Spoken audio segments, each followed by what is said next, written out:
जंगल कटाई और वन तस्करी के मामले में बुरहानपुर के आदिवासी कार्यकर्ताओं एवं जागृत आदिवासी दलित संगठन नेत्री माधुरी बेन के खिलाफ दर्ज किए गए आपराधिक प्रकरण मामले में गुरुवार को तूल पकड़ा। गिरफ्तारी एवं कार्यवाही पर संगठन कार्यकर्ताओं ने मुख्यालय पर आपत्ति दर्ज कराते हुए विरोध प्रदर्शन किया। संगठन कार्यकर्ताओं ने कलेक्टर कार्यालय पहुंचकर नारेबाजी करते हुए मुख्यमंत्री के नाम ज्ञापन सौंपा। ज्ञापन में संगठन के बलिराम, शिवराम कनासे, प्रभु सोलंकी, इलाम सिंह मारे, कुंवर सिंह जमरे आदि ने चेतावनी देते हुए कहा कि आदिवासी समाज एवं संगठन प्रकृति पूजक है, वनों का रक्षक है। वनों को बचाने वालों के खिलाफ ही आपराधिक मामले दर्ज कर शासन प्रशासन लकड़ी तस्करों को बढ़ावा दे रही है। 30 अप्रैल को आदिवासी कार्यकर्ता अंतराम आवासे को गिरफ्तार कर लिया गया था। माधुरी बेन पर 24 प्रकरण दर्ज करने के साथ ही 3 मई को 50 अन्य कार्यकर्ताओं पर मुकदमे दर्ज कर लिए गए हैं, जो कि झूठे हैं। संगठन कार्यकर्ताओं ने आरोप लगाया कि पिछले 6 माह से लगातार की जा रही शिकायतों पर ध्यान न देने के कारण 15 से 20 हजार एकड़ क्षेत्र के हरे भरे जंगल से पेड़ काटकर जंगल नष्ट कर दिए गए हैं। इन्हें रोकने के लिए आवाज उठाई तो आदिवासियों को प्रताड़ित किया जा रहा है। शासन की आदिवासी विरोधी नीतियों के खिलाफ पूरे निमाड़ के आदिवासी आंदोलन छेड़ेंगे। मतलब जो बुरहानपुर में झाड़ी कटरी है भाई, यह झाड़ी हमारा जो संगठन और झाड़ी लगाना जानते हैं और झाड़ी भी लगाता, और जहाँ जंगल कट रहा है उनको बोला कि भाई ये जंगल तुम बचाओ, जो तुम अधिकार देखो, ऐसा करके उनको सरकार को बोला।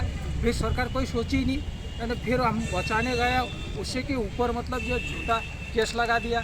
और जो संगठन तो मतलब झाड़ लगाता है और झाड़ जो काट रहा है उनको के खुलेआम से घूमने दे रहे, यानी जो झाड़ बचा रहे हैं उनको के मतलब जेल में ठूंसे दे रहे।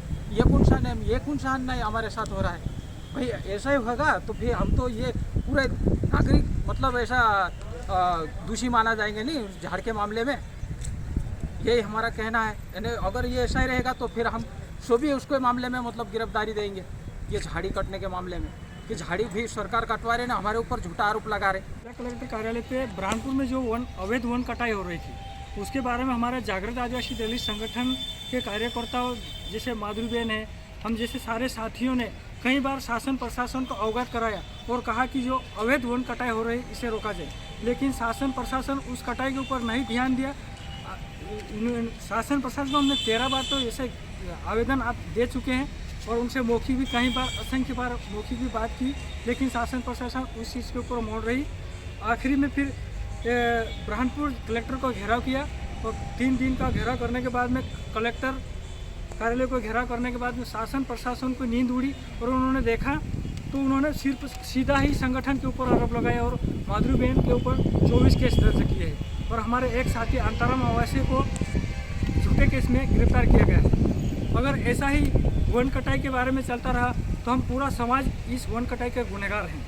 पर शासन प्रशासन की मिली भगत से ही वन कटाई हो रहा है। हमें यह खुला खुला दिख रहा है कि शासन की मिली भगत है। सरकार इस वन कटाई के बारे में बिल्कुल वन विभाग या शासन प्रशासन पूरी मिली भगत के साथ वन को झाड़ी को कटाया जा रहा है। अब हमें खुला दिख रहा है कि इसमें कोई किसी का आदिवासियों का दोष नहीं है, शासन प्रशासन ही इसे कटाना चाहती है और जंगल खत्म करना। हम यही मांग करते हैं अगर ऐसी कटाई रही और ऐसे संगठन के कार्यकर्ता पर झूठा आरोप लगाया जाएगा तो हम सभी संगठन के सारे समाज जेल जाना चाहते हैं और सभी इस अपराध के हम अपराधी माने जा रहे हैं। खरगोन से अबरार पठान की रिपोर्ट।